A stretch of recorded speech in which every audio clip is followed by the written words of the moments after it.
Assalamualaikum warahmatullahi wabarakatuh.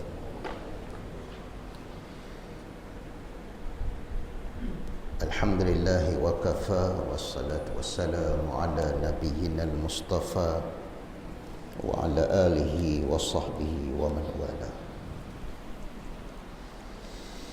Subhanaka la ilma lana illa ma 'allamtana innaka antal alimul hakim. Wala haula wala quwwata illa billahil aliyyil azim.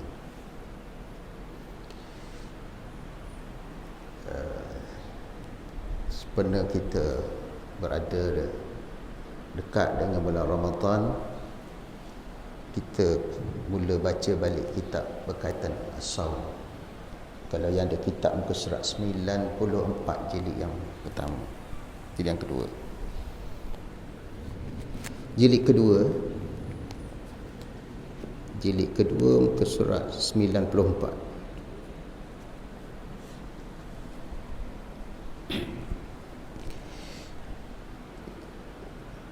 Yang saya hormati Tuan Nazir Masjid, Tuan Imam, Tuan Bilal, Tuan Siap, seluruh ahli jawatan kuasa masjid, muslimin, muslimat, rahmati dan dikasihi oleh Allah sekalian.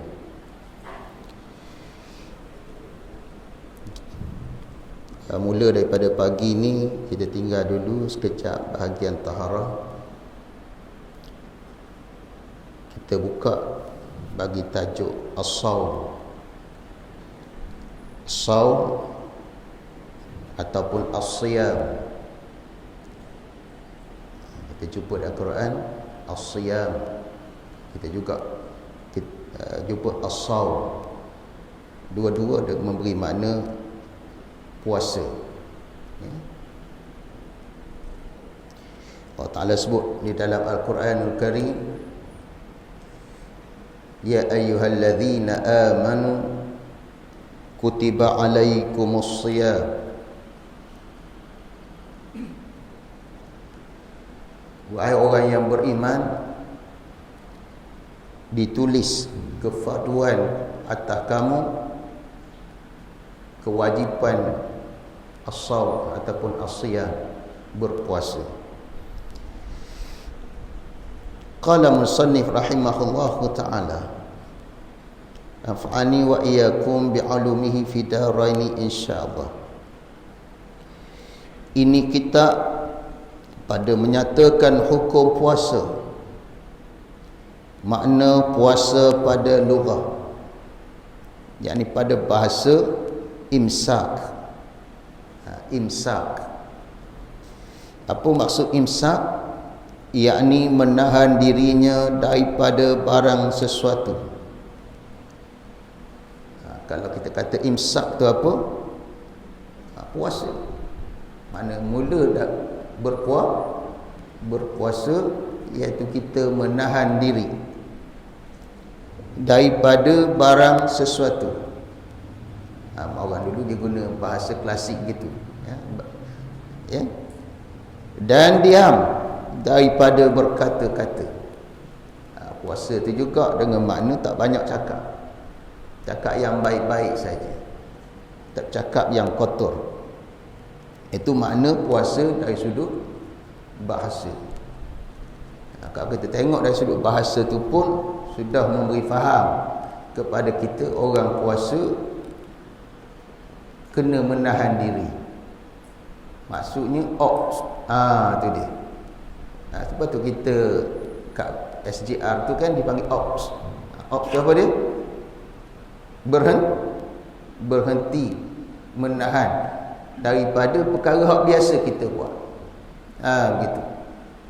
Sebelum ni kita makan, kita minum, yang berkahwin boleh jima pada siang hari.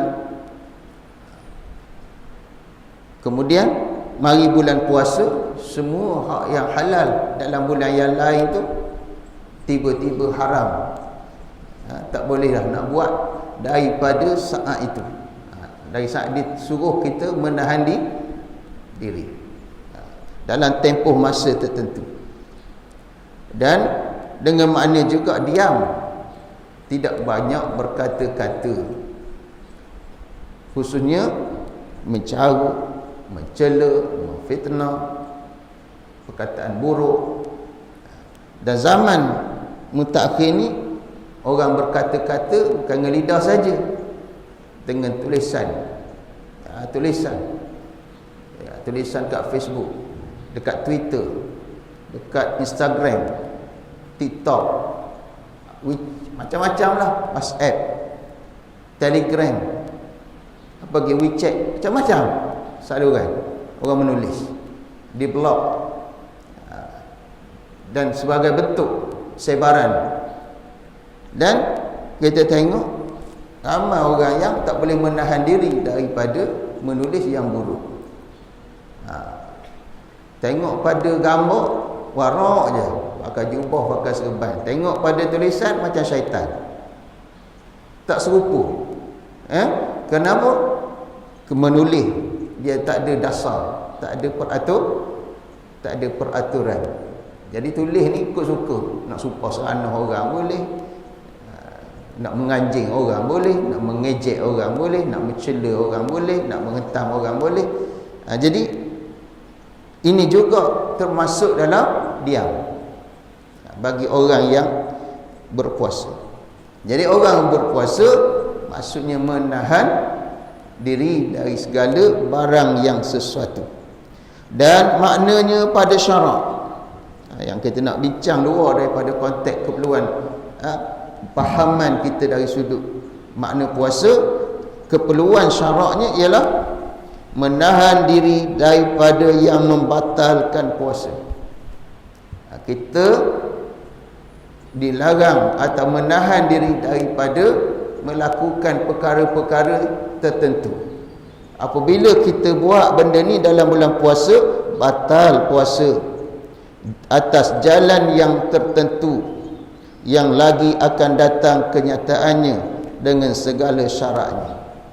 Jadi maksudnya bila kita puasa, kita kena tahu apakah kewajipan yang perlu kita buat, apakah syarat-syaratnya, apakah rukun-rukunnya, apakah sunat-sunatnya, apakah perkara yang makruh yang kita buat menghilangkan pahala puasa, dan apakah pula perkara yang membatalkan puasa kita jika kita lakukan dengan sengaja dan sebagainya. Jadi faham dalam perkara ini sangat penting. Itu dia. Marilah belajar berkaitan dengan puasa ini, insya-Allah. Jadi Allah Taala sebut kefarduannya di dalam Al-Quranul Karim. Satu perintah Allah Taala dia ada dalil. Jadi Allah Subhanahu Wa Taala menyebutkan fardunya didahulu daripada ijma'. Firman Allah Taala dalam surah Al-Baqarah ayat 183. A'udzu billahi minasyaitonir rajim. Kutiba alaikumus shiyam. Itu dia. Kutiba alaikumus shiyam. Telah difardukan Allah Taala atas kamu puasa. Allah tulis situ kutiba. Kataba, kutiba. Kataba fi'il ma'lum. Kutiba fi'il bina majhul. Asalnya kataballahu alaikum as-siyama. Itu baris dia. Tapi dibuang fa'il. Jadi fa'il, fi'il naib fa'il dia baca baris depan.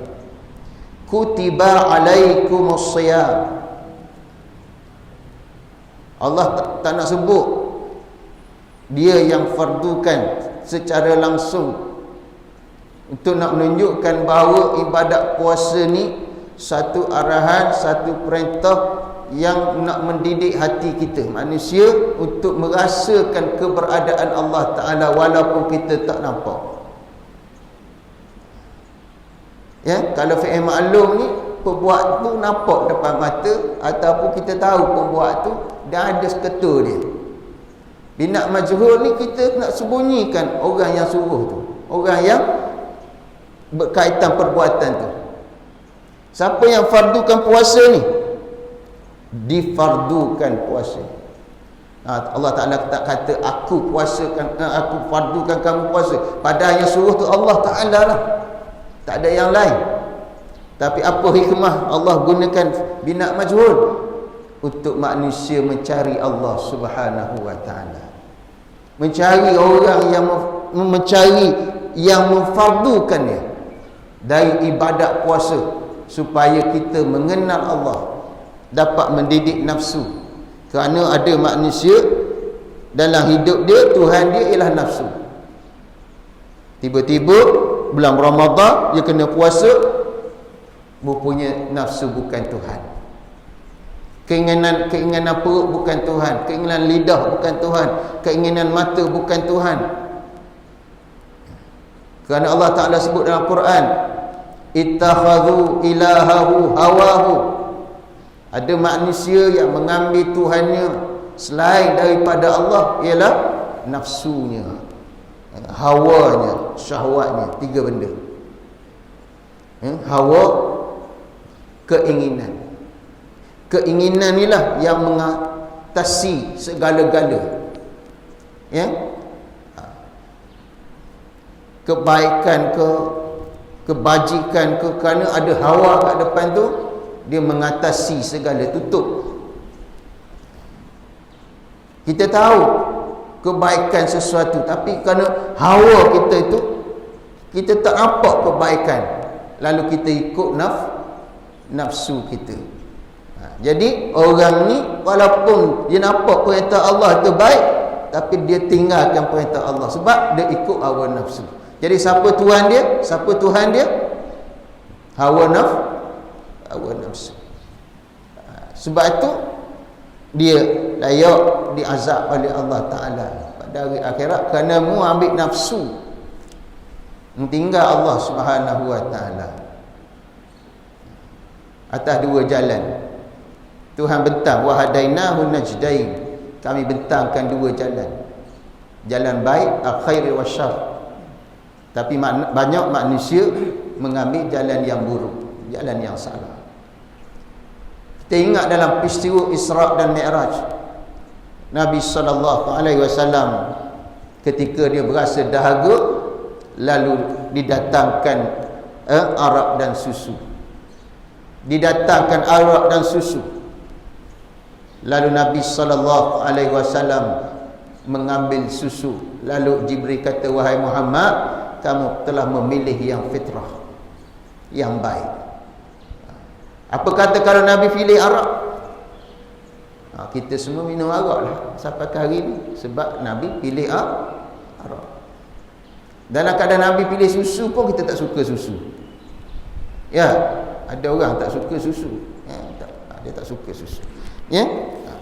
Tapi tuan-tuan yang mati Allah, Nabi memilih yang fitrah. Kalau ikut nafsu, kita akan pilih benda yang buruk. Ini pilihan. Bila kita memilih, kita diberi ganjaran pahala ataupun dosa atas pilihan yang kita buat.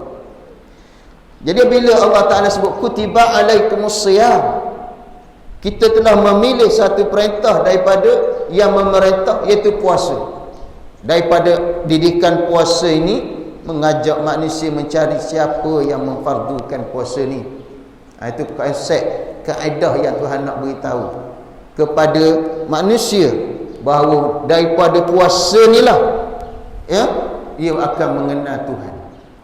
Bahkan nafsu tu sendiri, nafsu tu sendiri Allah Ta'ala rendam dalam neraka selama 1,100 tahun. Tak ingat 1,000 atau 100 tahun dalam neraka. Bila Allah ambil nafsu, tanya, siapa Tuhan kamu?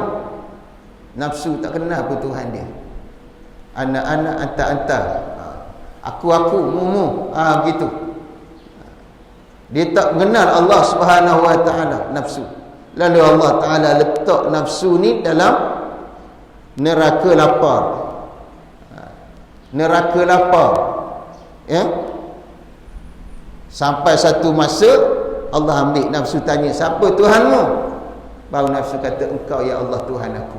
Baru dia kenal Tuhan bila duduk lapar. Saya pernah diceritakan oleh pegawai polis, pegawai penjara lah, pegawai lokal. Kaki samsing, segala tatu lah dengar apa, orang kata tetok tangan putus pun dia tak takut. Buat tembak dengan peluru pun dia tak heran. Tu dia. Buat soal siasat, pokok ke apa, tak pecah rahsia. Akhirnya mereka laporkan dia. Laporkan dia, tak sampai tengah hari menggelepar, pecah habis rahsia. Tu kaki samsing, ingat gagah sangat, lapar sikit je tak boleh dah. Tu dia. Nak banding dengan budak kecil umur 6 tahun, 5 tahun boleh puasa 1 hari. Ni kaki samsing, tak terlatih dengan puasa, tak sampai pukul 12 menggelepar dah. Nak makanan, nak minum. Tu dia. Sebahagian orang bukan Islam kata, kalau saya puasa mati ustaz, kata dia. Puasa mati. Tu saya teringatlah bekas pengetua college vocational. Saya tak nak sebutlah, ada rakaman. Dia sebut perkara ni, dia kata, saya kalau puasa mati ustaz. Saya kata, cubalah tuan puasa. Cuba tuan puasa. Dia kata, saya nak cubalah. Kebetulan kolej ni dia ada pelajar asrama. Jadi dia buat program 1 hari berpuasa bersama pengetua. Pengetua bukan Islam. Jadi semua, dia pun datang makan sahur bersama pelajar asrama yang bukan Islam pun suruh sama nak puasa, nak rasa nikmat puasa. Jadi mereka sahur lah. Dan hari itu tak ada makanan tengah hari, tak ada makan petang dan sampai pagi. Semua pelajar, warga sekolah, kalau tak nak puasa pun jangan makan dalam sekolah, luar. Jadi buka puasa. Jadi saya dijemputlah untuk program tazkirah, program Ramadan di kolej vocational tersebut.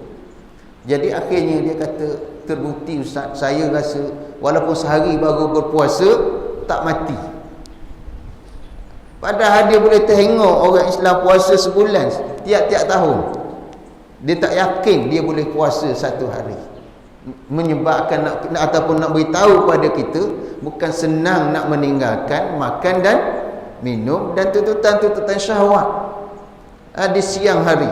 Hanya Tuhan kata, bukan haram sepanjang 24 jam. Dari tempoh tertentu ke hingga tempoh tertentu. Daripada terbit fajar sehingga terbenam matahari. Jadi puasa ini Allah tetapkan sebagai satu kefarduan. Tuhan kata apa? Kutiba alaikumusiyam kama kutiba alal ladzina min qablikum la'allakum tattaqun. Difardukan atas kamu puasa bagaimana umat-umat terdahulu berpuasa. Umat dulu pun sudah berpuasa, sudah menjalani ibadat puasa. Mungkin kadar, jumlah dan kaedahnya mungkin ada syariat yang khusus mengikut zaman tersebut. Kalau Nabi Daud alaihissalam, dia puasa sehari, dia berbuka sehari, dia puasa sehari, berbuka sehari sepanjang tahun. Tu dia, bukan puasa Ramadan. Tak ada. Macam puasa Ramadan ni tak ada. Dia ada sehari buka, sehari makan, sehari buka, sehari makan. Sehari buka, makan, buka, semua tu. Sehari puasa, sehari makan. Baru betul. Maknanya puasa diselangi dengan berbuka sepanjang tahun. Ada berpuasa pada hari-hari tertentu, seperti hari putih 13, 14 dan 15. Macam kita sekarang ni lah nak puasa ni. Nak masuk 15 Syaban, 13, 14, 15. Jadi ada puasa pada hari-hari tertentu. Umat dahulu berpuasa mengikut kadar mereka. Datang umat Nabi Muhammad sallallahu alaihi wasallam, Tuhan kata syahrul Ramadan, sebulan Ramadan. Unzila fihi al-Quran, yang diturun padanya Quran. Itu cerita yang lain. Ya, fi ayyamin ma'dudat, pada jumlah hari yang telah ditetapkan. Hari-hari tertentu. Iaitu pada ghalibnya dalam lingkungan 29 hari atau 30 hari. 29 hari atau 30 hari. Kalau kita puasa 28 hari, kena ganti satu hari. Sebab dalam kalender Islam tak ada hari 28 saja. Dia ada 29 hari paling kurang. Dan cukup sempurna 30. Itu dia. Nabi kata sumu li ru'yati, berpuasalah kerana melihat anak bulan. Wafturu li ru'yati, dan berbukalah kerana melihat anak bulan Syawal. Jadi anak bulan Ramadan kita tengok pada 28 hari bulan 28 dah. Hari bulan kita tengok. Kalau nampak anak bulan Allahumma salli ala pada 29 hari bulan Syaban kita tengok anak bulan, jika nampak anak bulan maka pada keesokannya berpuasa. Nabi kata fa in ghamma alaikum falyatinu bi 30. Jika tak nampak anak bulan maka sempurnakanlah 30 hari. Maksudnya 30 Syaban tu tak boleh berpuasa. Hari Syak. Kalau tahun ni pihak berpuasa kata pada tengok anak bulan 29 hari bulan Syaban, dia kata esok puasa, maka wajiblah berpuasa. Tapi kalau dia kata puasa tidak ditetapkan pada esoknya, bahkan ditetap pada sehari selepas daripada itu, maka pada 30 hari bulan Syaban itu adalah hari Syak. Hari Syak ni haram berpuasa. Haram berpuasa. Saya tengok ada satu kelompok manusia, dia tak pakai undang-undang. Dia tak pakai ni, tak pakai. Kerajaan tak pakai, kata dia. Kita orang nak puasa. Kita kan nak pahala, apa peduli. Aku nak puasa. Lalu dia puasa pada 30 Syaban tu. Haram hukumnya. Haram hukum berpuasa pada hari Syak. Hari Syak ni mana hari nampak ke tak nampak anak bulan. Begitu juga pada 29 Ramadan kita lihat anak bulan Syawal. Pada keesokannya tu kalau penguasa kata berhari raya, maka berhari rayalah. Tapi dia kata tak nampak anak bulan, maka sempurnakanlah 30 hari bulan Ramadan berpuasa. Okey, jadi satu Syawal datang selepas daripada itu. Tiba-tiba ada orang kata aku tak nak ikutlah, aku nak hari raya awal, sebab aku puasa awal. Ni golongan pelik ni ada dalam masyarakat. Masyarakat mana-mana pun yang akan ada satu kelompok masyarakat pelik, tak nak ikut peraturan, tak nak ikut kaedah syarak. Dia nak buat kerja syarak tapi tak nak ikut jalan yang ditentukan oleh syarak, maka rosak binasa amalannya. Punah rana. Dan kita dapat lihat kumpulan ni sentiasa ada. Semayang Jumaat pun ada kumpulan dia. Yang tak semayang Jumaat ramai mana, kumpulan tak semayang Jumaat. Kumpulan solat Jumaat 3 minggu sekali ada juga. 3 Jumaat tak boleh ni, kena cop hati dengan nifak. Minggu ketiga mari Jumaat, lepas tu tak mari pula. Dia buat undang-undang sendiri. Ini hak tak datang solat masjid ni main-main mana pula dah sekarang. Dulu istiqamah di saf yang pertama duduk belakang imam. Bila sekarang dilanda pandemik ni, kena solat jarak ni, maka hilang, tak datang dan tak Jumaat sekali. Jadi ini banyak masyarakat yang tak nak ikut kaedah usul. Mereka buat peraturan sendiri. Jadi berhati-hati tuan-tuan. Sebab tu nak buat amalan mesti ada ilmu. Nabi SAW sebut dalam hadis, sa'altullah sa'altullaha alla yajma'a wa fi riwayah yajtami'a ummati 'ala dhalalah fa'ataniha atau kama qala Rasulullah sallallahu alaihi wasallam. Aku telah minta kepada Allah Ta'ala satu permintaan, satu permohonan khusus dengan Allah Ta'ala untuk umat aku. Sebab Nabi tahu dia tak hidup panjang. Selepas dia tak ada Nabi dah, tak ada lagi wahyu, tak ada lagi dah turun perintah-perintah Allah Subhanahu wa Ta'ala. Yang ada adalah ijtihad di kalangan umat dia melalui orang-orang yang bijak pandai yang Allah lahirkan dari kalangan umat Nabi Muhammad yang disebut al-ulama. Al-ulama warathatul anbiya. Ulama ni pewaris nabi-nabi. Lalu Nabi minta satu jaminan dengan Allah Ta'ala. Ya Allah, aku minta denganmu satu permohonan. Apa? Kalau kita buat surat mohon untuk dapat satu jaminan. Apa jaminan yang Nabi minta? Alla yajma'a ummati, bahawa umat aku tidak akan berijma', bersepakat dalam perkara yang sesat dan salah. Ramai-ramai buat salah atas agama aku, sedunia buat salah atas agama aku.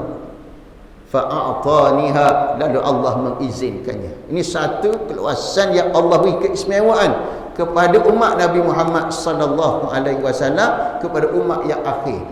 Ni umat kita ni lah, yang mana tidak ada lagi Nabi pada masa itu.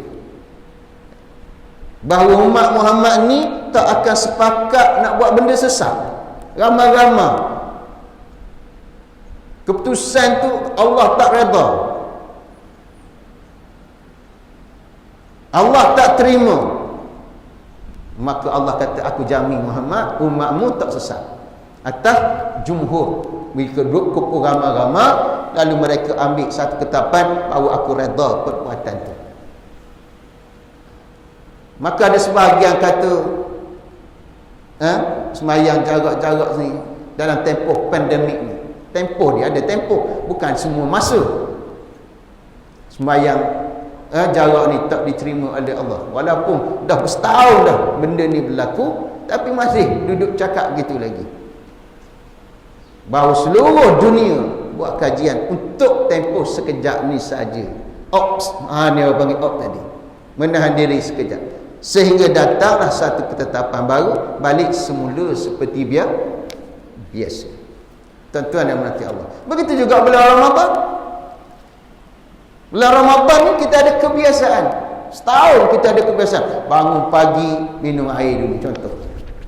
Tak buat benda lain, bangun pagi tu pergi dapur minum air dulu.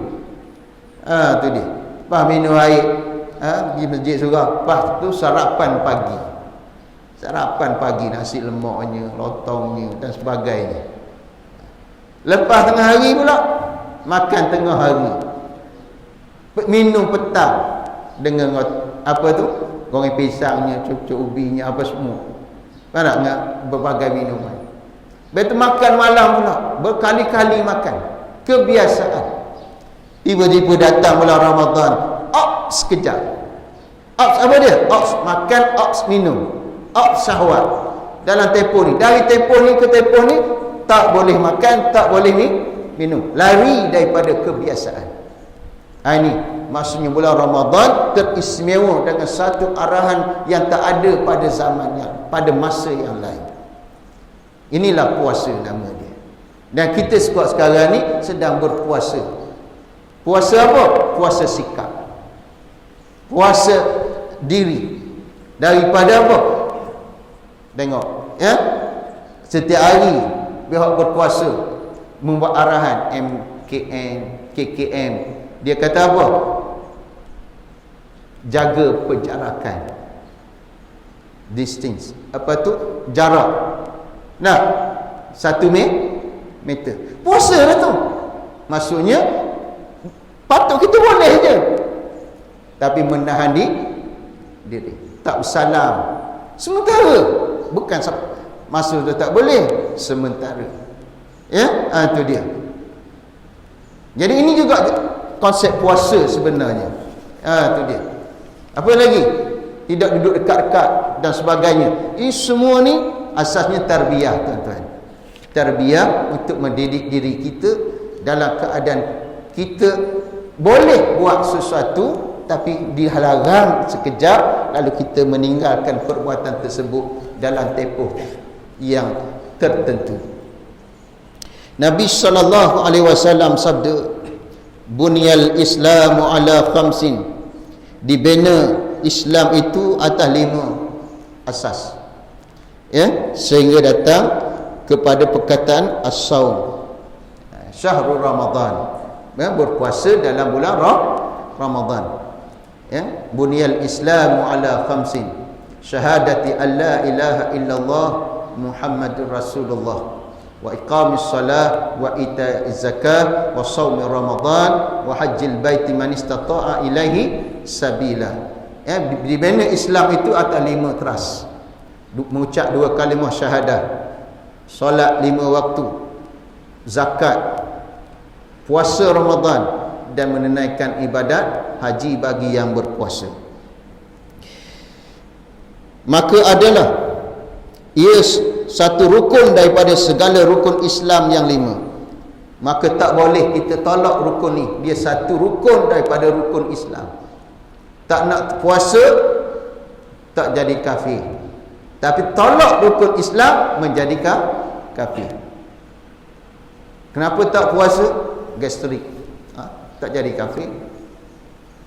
Dia tak gastrik pun.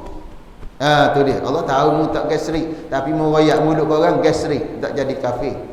Tapi kalau mu kata tak wajib puasa atas aku, atas orang lain wajib, aku seorang tak, menafikan wajib puasa itu menjadi kafir. Tak perlulah dia masuk Kristian, tak perlu jadi Buddha, cukup dia kata aku tak nak puasa, hukum wajib ni tak ada pada aku. Menafikan wajib puasa, dia jadi murtad, dia jadi kafir. Kalau dia tak puasa saja, berdosa besar. Balik rumah puasa, dengan kawan-kawan tak puasa, dia tepah makanan. Ada jual makanan ni pula, bayangkan dia tanggung dosa orang makan bulan Ramadan. Kalau 10 orang pergi beli kedai makan dia tolong masak. Pagi masak kepada orang tak puasa, petang dia jual bazar Ramadan. Pagi buat kejahatan, petang buat kebaikan, kan bagus tu. Dua-dua dapat. Betul tak? Cuba bayangkan. Dia kata, we makan orang buka puasa, pahala banyak mana? Kambus lah pagi tadi. Sedap dia sifir-sifir matematik dia. Faham tak? Tu dia. Dia juga termasuk. Adakah dia menghalalkan orang berpuasa atau mengharamkan orang yang makan? Begitu. Kalau dia menghalalkan orang makan, apa hukum dia? Keluar daripada Islam. Mengam jangan sedap nak seronok, nak makan, nak bagi orang makan bulan puasa, jual kat benda orang, bukan. Tapi kalau dia masak orang rumah, suami kata awak masak, dia pun masak, lalu suami dia makan, isteri tak dosa. Sebab apa? Dia dipaksa. Menanggung dosa itu suami. Suami. Ya, kerana dia puasa isteri, masak untuk dia makan. Tapi kalau isteri tak boleh puasa, dia masak siang hari, tak ada apa-apa. Dia makanlah. Sebab apa? Dia cuti. Masak untuk anak-anak kecil, tak ada masalah. Yang tak bolehnya, masak untuk beri makan kepada orang yang wajib berpuasa. Jadi kita tekankan kaedah-kaedah ini supaya kita faham. Jangan meremehkan hukum Allah Subhanahu wa taala. Jangan bermain-main dengan hukum Allah taala. Jangan mempersendakan hukum Allah taala. Kesan dia sangat besar. Keluar daripada Islam. Tak, nanti kalau mati tanah kubur orang Islam, iyalah. Sebab itu puasa ini satu ketetapan yang Tuhan kata as-saumuli, puasa ni untuk aku. Wa ana ajzibih, akulah yang balasnya. Puasa ni Allah Taala kata sendiri, aku balas sendiri. Orang yang berpuasa, ganjarannya aku balas sendiri. Al hasanatu bi asyrin amsalihah. Satu kebaikan Tuhan kata aku balas 10 kebaikan seumpamanya, atau lebih banyak daripada itu lagi. Jadi Allah sendiri nak beri pahala kepada orang yang berpuasa. Jadi rugilah orang yang menolak tawaran Allah Subhanahu Wa Taala. Allah nak beri pahala yang melipat kali ganda, tiba-tiba dia tak mahu berpuasa. Jadi rugi. Ya, jadi kesedaran ni kita tolong sabar-sabarkanlah kepada saudara kita supaya mereka pada tahun ni berazam nak puasa penuh. Malu ke budak-budak, budak tadika, budak pasti umur 6 tahun dah puasa sebulan. Dah puasa sebulan, mak beri RM1 sehari. Jadi mana suami yang tak puasa tolong beri dalam tabung RM10 sehari. Boleh tak? 30 hari 300 beri hadiah bang, alhamdulillah abang puasa sebulan tahun ni. Ha ni dia. Buat beli rokok ya, pesan. Buat beli rokok saja tu sindir. Sebab orang tak boleh puasa ni antara sebabnya rokok. Jadilah ruang untuk nak meninggalkan perkara yang tak elok. Untuk meninggalkan perkara yang tidak elok. Tak elok bukan maksudnya haram saja. Perkara-perkara makruh. Perkara-perkara yang merosakkan tubuh badan kita, merosakkan paru-paru kita, merosakkan jantung kita. Tinggalkan. Belajar untuk hormat pada diri sendiri, sayang kepada kurniaan Allah Subhanahu Wa Taala. Diri kita ni adalah kurnia daripada Allah Subhanahu Wa Taala yang tak ada spare part depan lain-lain. Jadi tuan-tuan muslimin muslimat yang rahmati dikasihi oleh Allah sekalian, puasa bukan hanya mengandungi kebaikan dari sudut syarak, tetapi dia juga adalah mempunyai faedah daripada sudut kesihatan fizikal, spiritual dan sebagainya. Jadi puasa yang Allah Subhanahu Wa Taala fardukan ini ia bermula pada tahun kedua Hijrah. Pada tahun kedua Hijrah pada bulan Syaban dan adalah bulan Ramadan. Kita tengok ayat dia. Pada tahun kedua Hijrah pada bulan Syaban. Jadi tak maksudnya tahun yang berlakunya peristiwa peperangan Badar. Inilah tahun di mana kepaduan puasa difardukan oleh Allah Subhanahu Wa Taala. Bayangkan pada tahun itu jugalah berlakunya peperangan Badar. Tahun pertama puasa, tahun itu juga berlakunya peperangan. Itu dia. Dan sahabat memilih berpuasa walaupun boleh berbuka kerana kerana apa? Kerana adik-adik kata takwu li'aduwikum. Hendaklah kamu kuatkan diri kamu untuk menghadapi musuh kamu. Tapi mereka menghadapi musuh dalam keadaan berpuasa. Allah memberi kemenangan kepada mereka. Betul, banyak ayat-ayat Quran duk cerita tentang tentera Talut. Tentera Talut lawan dengan Jalut. Bagaimana tentera Talut ni diberi pertolongan oleh Allah Ta'ala. Apabila apa? Kata Talut, kita nak seberang sungai, tak boleh minum kecuali seteguk saja. Air sungai ni banyak, tapi kena minum seteguk saja. Siapa minum banyak, dia tak ada kekuatan untuk melawan musuh. Ni dalam mengarung sungai tu air banyak, tapi boleh minum seteguk saja. Bayangkan peraturan. Lalu sebahagiannya tak dengar nasihat Talut, akhirnya minum, akhirnya sampai ke hujung sungai, rebah colok, buruk besar gitu. Begitu. Hanya yang sedikit yang saja yang dapat melawan tentera Jalut. Allah Taala kata apa? Kam min fi'atin qalilatin ghalabat fi'atan katsiratan biidznillah. Berapa banyak kumpulan yang sedikit dapat mengalahkan kumpulan yang banyak dengan izin Allah Subhanahu Wa Taala. Tuan-tuan, orang yang dah boleh puasa maksudnya orang ada kekuatan. Izzah, kemuliaan, izzah diri sangat tinggi sehingga meletakkan hak Allah Ta'ala mengatasi hak diri sendiri. Mana mendahului hak Allah Ta'ala lebih daripada keperluan diri sendiri. Mana orang bagu ni orang baik, orang lagu ni orang baik. Maknanya kita ada kepentingan diri tapi kita utamakan hak yang lain. Itu asuhan. Jadi ibadat puasa yang kita buat ni ada faedah duniawi dan faedah ukhrawi. Cuma dalam kaedah kita melaksanakan perintah Allah Subhanahu wa taala. Jadi kita katakan puasa tadi menahan diri daripada melakukan perkara-perkara yang membatalkan puasa dari terbit fajar sehingga terbenam matahari berserta dengan niat pada malamnya. Jadi kita akan sambung lagi insya-Allah pada esok hari, insya-Allah esok hari pada hari Ahad dalam perkara yang sama. Mudah-mudahan kita akan dapat manfaat daripada perbincangan. Kalau ada soalan boleh sediakan soalan awal pun boleh, dan boleh kemukakan semasa kuliah dilaksanakan untuk kita jawab sama-sama. Kalau ada isu-isu semasa saya tak boleh jawab, saya akan tanya sahabat-sahabat saya yang lain yang lebih arif insya-Allah, dan kita kongsikan jawapan untuk manfaat kita insya-Allah.